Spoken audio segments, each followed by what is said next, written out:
Welcome to the deep dive.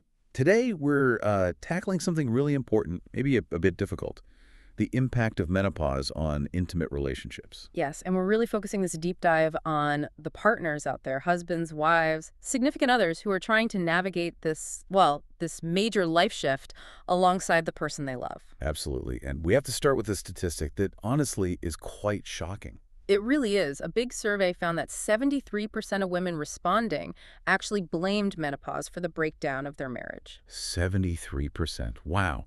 That's huge. It shows this isn't just a minor health issue, it's hitting relationships hard. It's a relationship crisis almost hiding in plain sight. So our goal today is clear. We want to give you, the partner, a kind of roadmap. The main thing all our sources point to is understanding these changes are physiological, biological. They aren't personal attacks. Exactly. Recognizing it's not about you is step one. So let's maybe unpack that physiological strain first. Okay, where do we start? Well, it's driven by hormones, primarily the big drop in estrogen. And that doesn't just mean hot flashes, though those are significant. We're talking major mood shifts. Like low mood, anxiety, Yeah. even depression.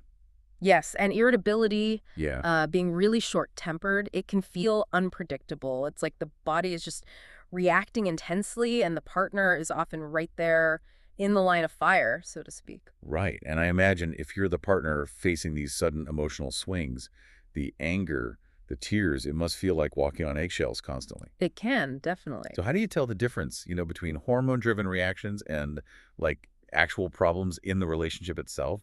That feels like a really tricky line to walk. That is the tricky part, and that's where the conscious effort comes in. The advice is, try not to take the mood swings personally. Assume it's physiological first. And remember, it's not just emotional, there are physical barriers too. Like the hot flushes and night sweats you mentioned. Exactly, the vasomotor symptoms. They wreck sleep. Chronic fatigue is a massive consequence, and that, understandably, hits libido hard. And then there's the issue that makes intimacy physically difficult, right? Yes. The lower estrogen causes vaginal dryness, and thinning in the medical term is vaginal atrophy. This can make intercourse painful. Dyspareunia. Painful sex. Okay, that obviously creates problems. It creates this awful cycle. She might avoid sex because it hurts or she's exhausted. Then the partner feels rejected, maybe unwanted, maybe even puts pressure on, which makes it worse. And that physical distance turns into emotional distance pretty fast, I'd guess. Very quickly, loneliness can creep in for both partners. Okay, so we've laid out the challenges, the emotional and the physical strains. Let's shift to the toolkit for partners. What can you actually do? First up seems to be patience and communication. Absolutely fundamental. You have to listen. Really listen. Let her express how she feels, even if it doesn't make perfect sense to you. The goal isn't fixing it in that moment, it's empathy. It's showing you're there. Just being supportive, not necessarily problem solving. Right. And tied to that is proactive education. Don't wait to be told. Go find information. Understand what's happening biologically. Why is that so important? Because ignorance often leads to defensiveness. If you understand why she might be irritable or withdrawn, you're less likely to react badly. Offer to go to doctor's appointments. Ask, what do you need from me right now?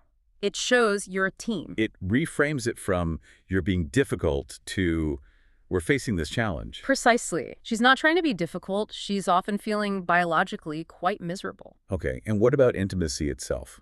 If sex is painful or desire is low? This is where creativity comes in.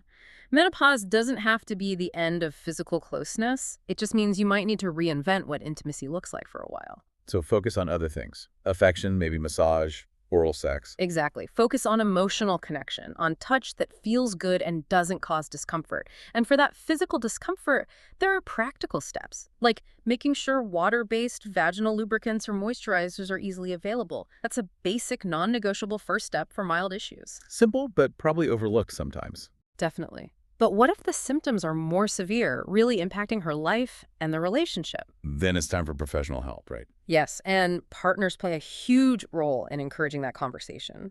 We saw that 65% of women who were offered HRT hormone replacement therapy said it really helped their symptoms.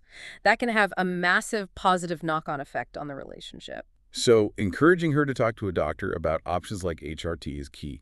What about therapy? If communication is breaking down or things feel really stuck, Relationship counseling can be incredibly helpful.